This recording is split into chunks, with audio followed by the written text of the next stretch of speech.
Amrin Pila tinggal di Kampung Baru RT 52, Kelurahan Baru Ulu, Kecamatan Balikpapan Barat, Balikpapan. Profesinya sebagai nelayan.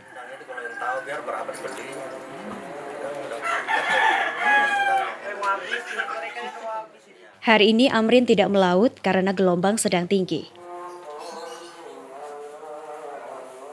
4 tahun lalu, Amrin dan nelayan lain juga tak bisa melaut setelah bencana besar terjadi di perairan Teluk Balikpapan. 31 Maret 2018, pipa bawah laut Pertamina patah terkena jangkar kapal. Akibatnya, puluhan ribu liter minyak tumpah di perairan Teluk Balikpapan.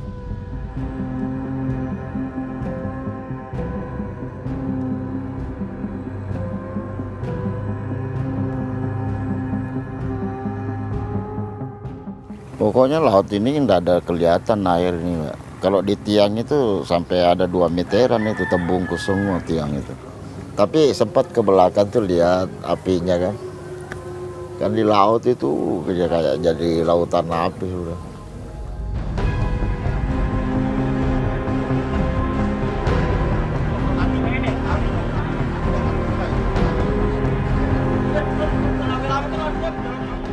Lima orang tewas dalam insiden ini. Tumpahan minyak juga mencemari perairan Teluk Balikpapan.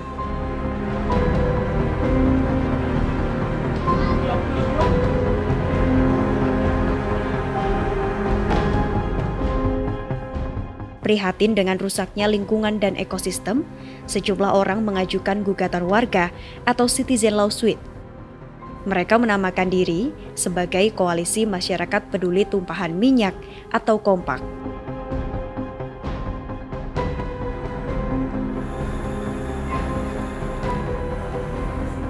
Saat itu kami pegang kuasa dari beberapa warga negara yang mereka tergabung dalam koalisi, mereka sebut namanya KOMPAK.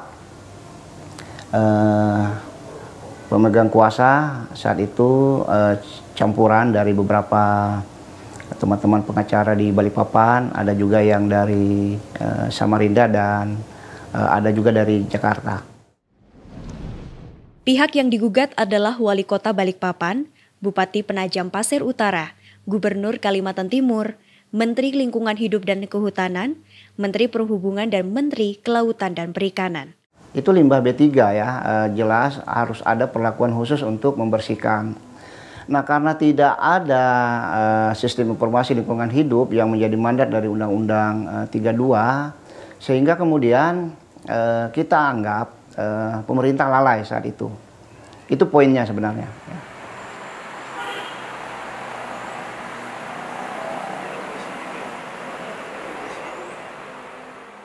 Gugatan itu mulai di sidang Pengadilan Negeri Balikpapan tanggal 13 Mei 2019.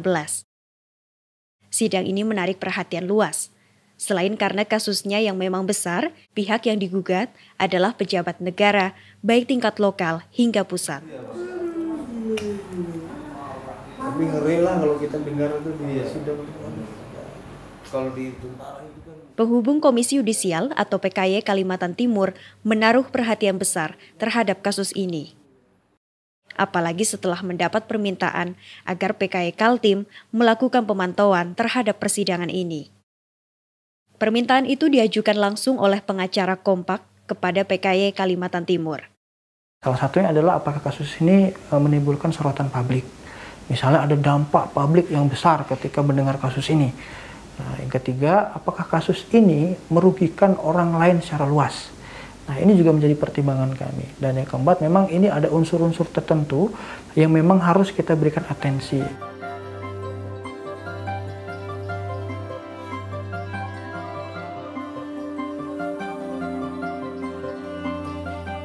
Dalam proses pemantauan itu, PKY Kaltim menemui Ketua Pengadilan Negeri Balikpapan. Kita hadir pun itu untuk menjaga marwah badan peradilan, dan tentunya kita sebelum melakukan pemantauan persidangan kita juga melakukan komunikasi, koordinasi dengan Ketua Pengadilan Negeri Balikpapan tentunya yang secara khusus kita sasar untuk melakukan pemantauan persidangan. Wah, sidangnya nggak tahu apa-apa udah diputus kapan gitu kan enggak. Jadi ya tugas bersama dari KY, dari pengadilan juga melakukan sosialisasi ke masyarakat. Meskipun dalam pemantauan PKY Kaltim, majelis hakim yang mengadili kasus ini tidak merasa tertekan. Mereka memimpin sidang secara profesional dan independen.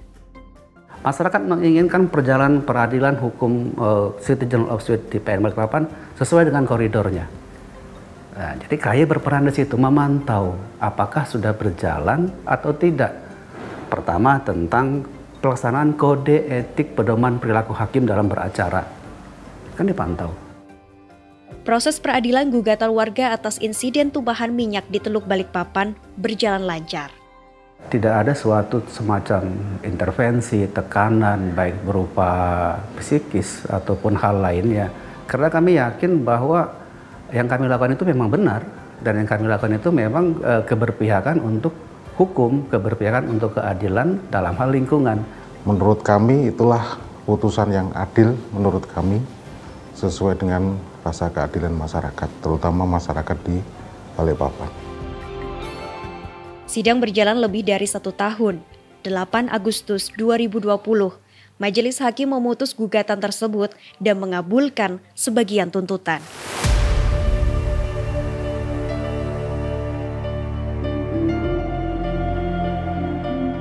Tahun 1998, panggung politik nasional diwarnai gerakan reformasi. Salah satu agenda reformasi adalah penegakan supremasi hukum. Kala itu, sektor hukum memang menjadi sorotan. Hukum dinilai belum memberikan rasa keadilan kepada masyarakat. Pasca reformasi, lewat amandemen ketiga UUD 45, tanggal 13 Agustus 2004, lahirlah Komisi Yudisial. Komisi Yudisial dibangun untuk juga membangun kesadaran daripada masyarakat tentang perlunya meningkatkan kredibilitas, kredibilitas lembaga peradilan. Jadi bangsa yang maju itu adalah bangsa yang rakyatnya percaya pada hukum dan lembaga peradilan. Dan lembaga peradilan itu aktor utamanya adalah hakim. Sesuai visi misinya, Komisi Yudisial adalah lembaga pengawas eksternal terhadap perilaku hakim. Unsur terpenting dalam lembaga peradilan. Hakim yang luhur, bermartabat, dan menjunjung tinggi kehormatan akan menciptakan keadilan hukum.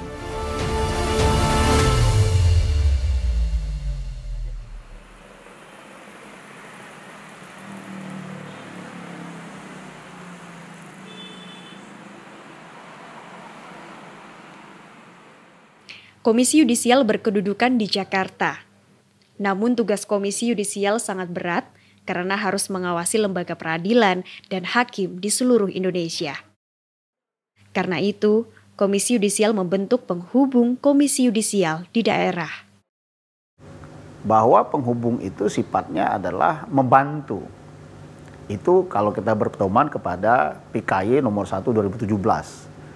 Membantu kelancaran tugas Komisi Yudisial dalam hal ini di Jakarta ini di dalam menjalankan tugas 2 hal tadi. Yang pertama adalah menjaga kehormatan hakim yang menerima laporan terkait dengan pelanggaran kode etik hakim ya. Penghubung Komisi Yudisial pertama kali dibentuk tahun 2013 di 6 provinsi.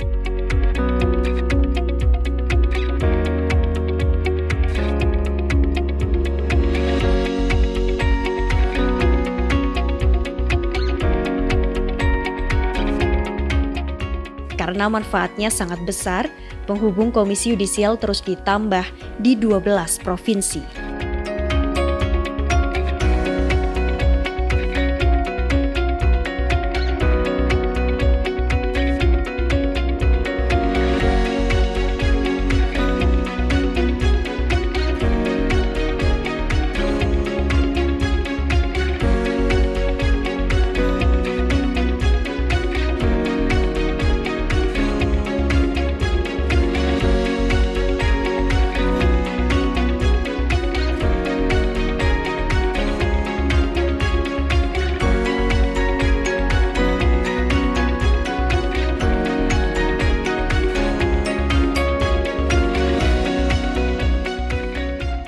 Namanya Azwar Mahis. Saat ini Azwar menjadi koordinator penghubung Komisi Yudisial Sulawesi Selatan. Kami dilantik waktu itu September tahun 2013. Jadi dilantik di masing-masing daerah. Kalau kami di Sulawesi Selatan itu dilantik di Kota Makassar sebagai ibu kotanya, gitu. Jadi tim seleksi waktu itu pada saat pengumuman bahwa kantor penghubung ini dibentuk karena berdasarkan permintaan masyarakat dan jumlah laporan di 6 titik ini termasuk tinggi waktu itu. Sosialisasi pembentukan 8 kantor penghubung yang ada di seluruh wilayah Indonesia. Azwar dibantu 2 orang asisten, Niputu Dewi Damayanti dan Yusuf Nurdin.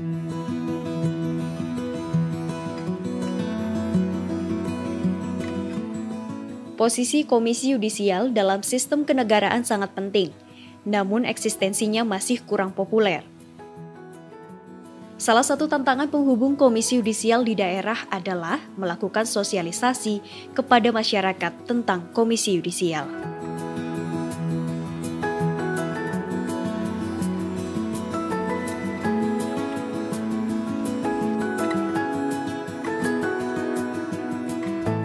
Kali ini, PKY Sulawesi Selatan bertemu langsung masyarakat Kelurahan Sambung Jawa, Kecamatan Mamajang, Makassar. Acara berjudul Mempo-Mempo atau Kumpul-Kumpul ini kerjasama Kelurahan Sambung Jawa dan PKY Sulsel. Lewat kegiatan ini, PKY Sulawesi Selatan melakukan sosialisasi tugas, fungsi, dan kewenangan Komisi Yudisial. Di dalam ada 2 poin tugasnya Bapak Ibu. Pertama, menjaga dan menegakkan keluhuran martabat serta perilaku hakim.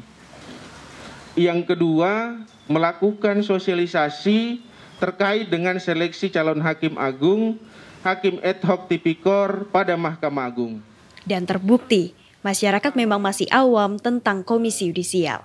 Yang kami mau tahu, misalnya yang pertama adalah mengapa kok namanya penghubung. Hampir semua masyarakat, mungkin sebagian, bukan hampir ya, sebagian masyarakat kayaknya tidak ada hubungannya dengan hakim. Jadi yang perlu kita masyarakat di bawah ini, apakah ada bantuan untuk kami masyarakat kecil? Ini apakah Komisi Yudisial bisa juga menangani kasus di luar dari kesalahan-kesalahan oknum hakim atau jaksa seperti kepolisian atau lembaga-lembaga pejabat tinggi negara. Komisi Yudisial ini tidak hanya memiliki nama komisi ya, mungkin ya Pak ya. Harapan atau tujuan daripada kegiatan yang dilaksanakan tadi itu yakni bagaimana memberikan pemahaman atau edukasi kepada masyarakat sehingga pemahaman tentang peradilan yang bersih ini bisa sampai ke masyarakat yang paling bawah. Karena kan tidak bisa kita mungkiri bahwa KY juga ini memang awam ya di masyarakat secara umum. Jadi mereka dengan adanya kita maksudnya mendatangi mereka, kemudian memberikan informasi tentang KY, akhirnya mereka paham. Dan ternyata mereka mengatakan ya kami butuh informasi ini. Selain sosialisasi kepada masyarakat, PKY Sulsel juga rajin bersilaturahmi ke tokoh masyarakat. Tujuannya untuk membangun jaringan dan membuka saluran pengaduan jika masyarakat mendapati perilaku hakim yang tidak terpuji dan menyimpang yang berujung pada tercederainya rasa keadilan di pengadilan. Edukasi-edukasi yang dilakukan oleh teman-teman Komisi Yudisial, khususnya penghubung yang ada di Kota Makassar ini, bisa memberikan jawaban-jawaban kepada masyarakat, bahwasanya tidak perlu mau ke demo-demo kalau ada proses-proses pengambilan kebijakan di pengadilan yang tidak sesuai dengan harapan kita, karena ada tempatnya, ada wadahnya untuk menyampaikan bahwasanya permasalahan sana toh tidak sesuai dengan ya seperti begitu bahasanya orang Makassar toh, bisa dilaporkan di situ. Dengan adanya KY ini mereka kadang berkata seperti ini Mbak, oh ada toh tempat untuk kemudian kami mengadu atau berkonsultasi sehubungan dengan masalah yang ada di pengadilan, atau kemudian melaporkan jika ada dugaan pelanggaran yang dilakukan oleh oknum hakim kayak gitu loh, Mbak.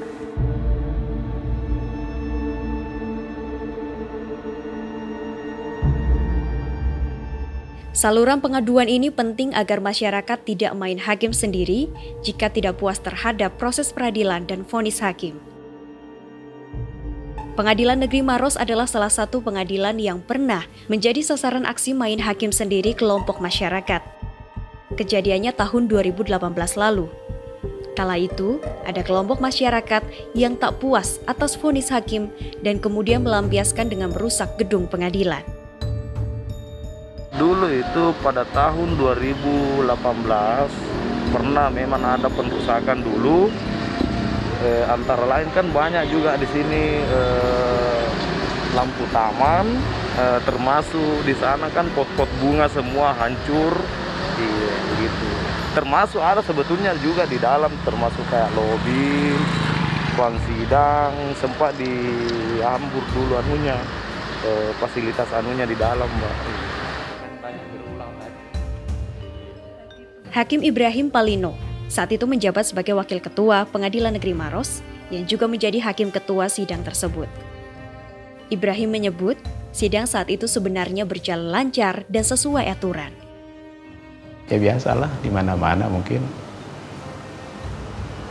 tidak semua putusan hakim itu bisa, walaupun kita sudah berusaha semaksimal mungkin untuk menciptakan putusan yang berkualitas dan betul-betul melalui pertimbangan yang matang, termasuk tentunya dengan aspek keadilan itu, baik bagi korban maupun para pelaku tindak pidana.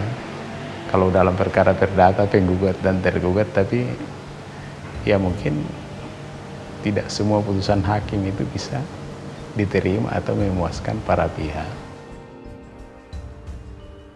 Patut disayangkan jika ketidakpuasan itu dilampiaskan dengan merusak gedung pengadilan. Sebab kerusakan gedung pengadilan termasuk tindakan merendahkan keluhuran dan martabat hakim. Aksi tersebut juga masuk tindak pidana yang bisa dijerat hukum. Mungkin kalau kita rata-ratakan mungkin ya hampir mungkin 50% pengadilan ini ada perbuatan merendahkan kehormatan hakim. Baik dari sisi jumlah massa yang berlebihan di dalam pengadilan, dan itu bisa mengganggu proses persidangan, kemudian pengerusakan pengadilan, dan lain sebagainya. Nah, harapannya perbuatan merendahkan ini tidak terjadi lagi, agar pencari keadilan bisa dengan maksimal mengikuti segala proses, dan hakim yang menjadi penentu pemberi keadilan ini juga bisa bekerja secara maksimal. Untuk memastikan sebuah persidangan berjalan baik, PKY memiliki tugas melakukan pemantauan. Penghubung KY juga memiliki tugas untuk menjaga kehormatan dan keluhuran martabat hakim. Hakim kerap disebut sebagai wakil Tuhan. Namun hakim membutuhkan persidangan yang kondusif agar bisa menjalankan tugasnya secara profesional. Tentunya harapan kita dengan adanya sosialisasi yang isinya di dalamnya salah satu untuk edukasi terkait advokasi hakim ini, masyarakat akan sadar bahwa perbuatan-perbuatan itu sebenarnya bukan hanya merugikan pengadilan, tetapi merugikan diri sendiri masyarakat itu. Karena kan undang-undang konstitusi sudah menjamin bahwa hakim itu melaksanakan tugasnya secara independen. Terlebih, nah ini terlebih kita garis bawahi, hakim itu kan dipantau toh. Tidak hanya Tuhan dan malaikat, tapi juga dipantau masyarakat. Ada lembaga yang diakui oleh konstitusi, Komisi Yudisial. Kalau independensi hakim itu hancur, saya juga termasuk pesimis bahwa penegakan hukum yang dilakukan hakim akan bisa sesuai dengan harapan bangsa dan negara. Sehingga betul-betul mahkota independensi ini betul-betul harus dijaga. Tapi bukan bahwa independensi yang tidak bertanggung jawab.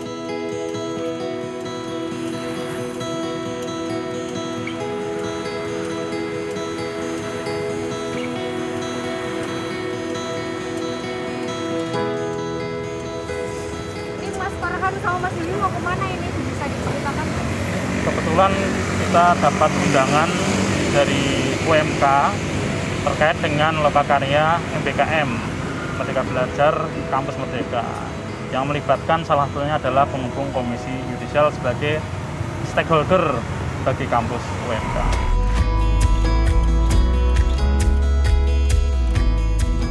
Kita ikut lokakarya dulu, Pak. Karena undangannya di jam 9. Kalau ini dikalikan 20 SKS, maka mahasiswa itu terbebani dalam satu minggunya adalah 3.400 menit atau 56,6 jam per minggu. Hadir dalam acara kampus seperti ini memang bukan tugas utama penghubung KY di daerah. Namun acara seperti ini penting untuk membangun jaringan. Ini juga untuk memperkuat peran-peran KY di daerah, yang mana kalau kita lihat SDM KY-nya terbatas. Tentu akan lebih maksimal lagi apabila ada dukungan-dukungan dari masyarakat, dari kampus, dari mahasiswa, dari akademisi, dan sebagainya. Acara lokakarya kurikulum stakeholder dalam membangun kurikulum MBKM Fakultas Hukum Universitas Muria Kudus dengan mengucapkan alhamdulillahirobbilalamin dinyatakan ditutup. Hubungan PKY Jawa Tengah dengan Universitas Muria Kudus cukup dekat. Hubungan itu dimulai tahun 2015 lalu. Kala itu, Kota Kudus dihebohkan proses peradilan terhadap Mariyati.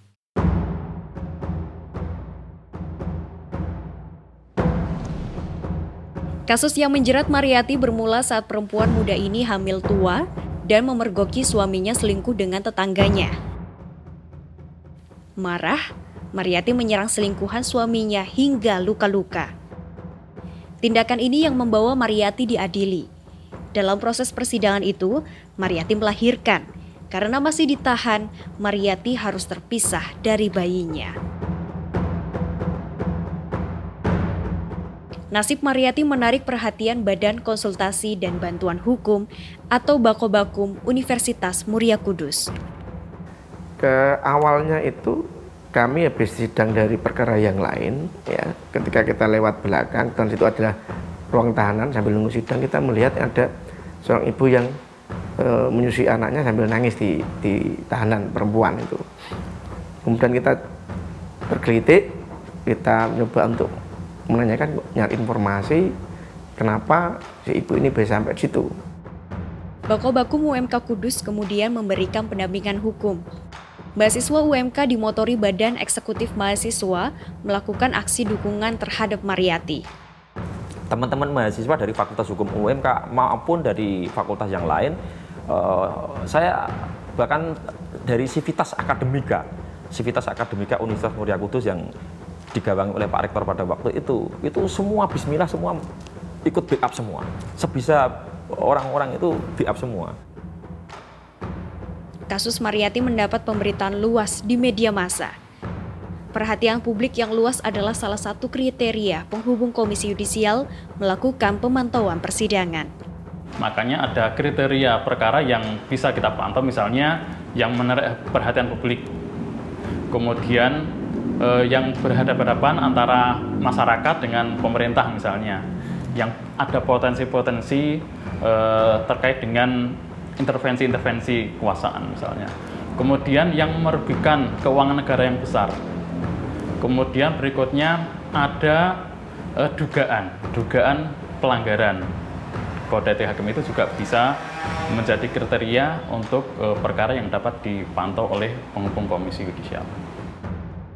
Mariyati akhirnya divonis 2 bulan, masa percobaan 4 bulan.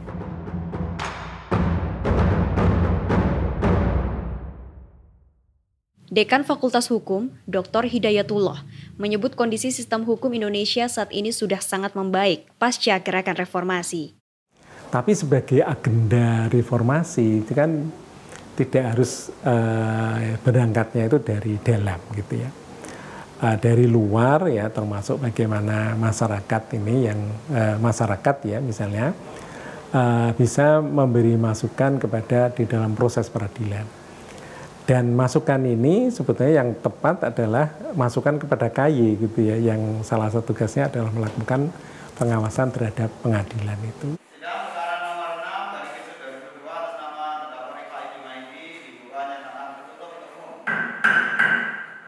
Selain dorongan faktor internal organisasi kehakiman, efektivitas perubahan itu juga didorong faktor eksternal. Dalam proses ini, Komisi Yudisial memegang peranan penting.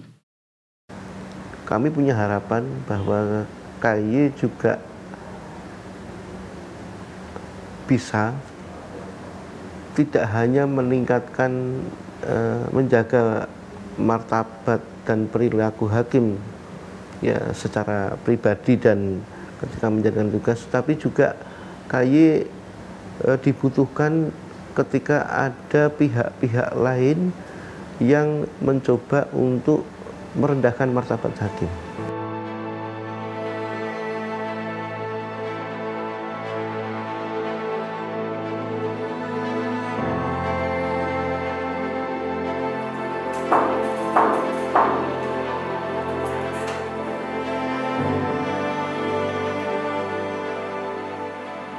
Perubahan sistem dan kondisi hukum itu tak lepas dari kehadiran Komisi Yudisial.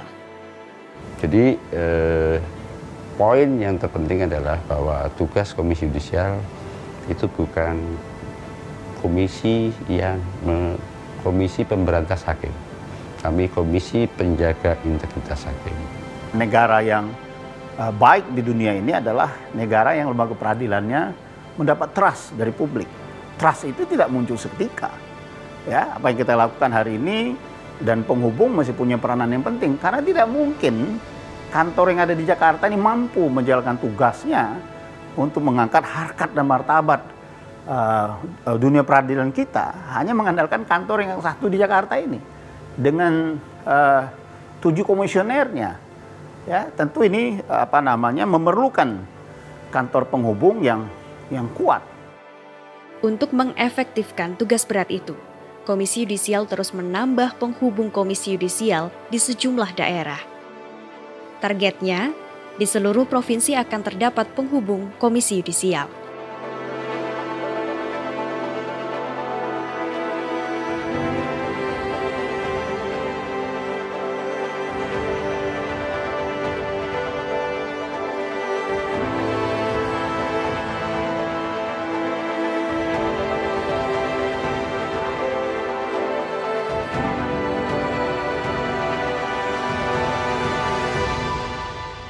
Kepada seluruh warga negara bangsa Indonesia, teman-teman LSM, media, dan juga organisasi-organisasi masyarakatan dan termasuk juga perguruan tinggi untuk bisa mendukung keberadaan kantor penghubung Komisi Yudisial di daerah dengan cara bergabung, mungkin menjadi bagian daripada tim PKY ataupun bisa memberikan sinergitas kerjasama bersama dengan PKY yang ada di daerah.